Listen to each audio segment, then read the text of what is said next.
All right, in this section, we are going to look at testing and documentation, two of the most important things according to the DBT viewpoint, and that I agree with as well.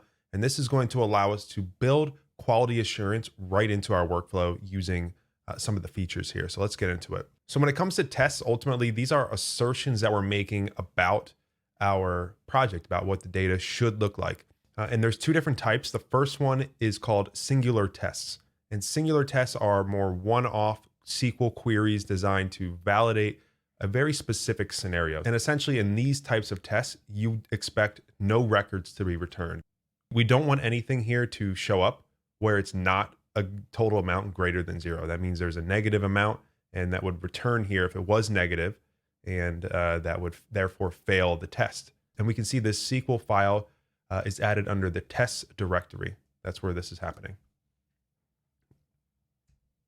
The other one is called generic tests, and these are reusable tests built with parameters that you can be run many times. A singular test, as it sounds, is more of a specific scenario, and generic is something, like it says, you can reuse. So here's an example.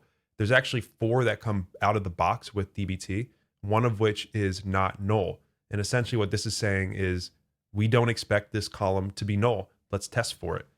And how do you test with generic tests? Well, this is where those schema.yaml files start to come into play.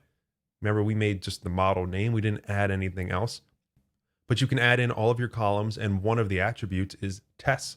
And we can add these tests right here. And so in this example, what this is saying is we want to test this order ID to be not null.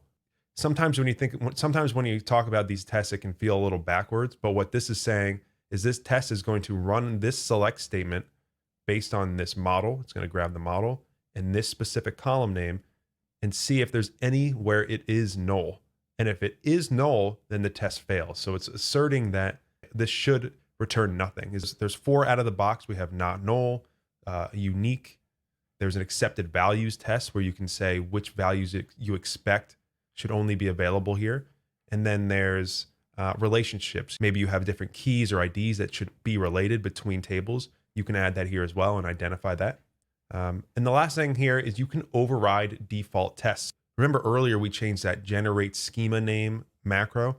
The same is true for tests. Essentially, all you need to do is add your own block here for test instead of macro. You call it test.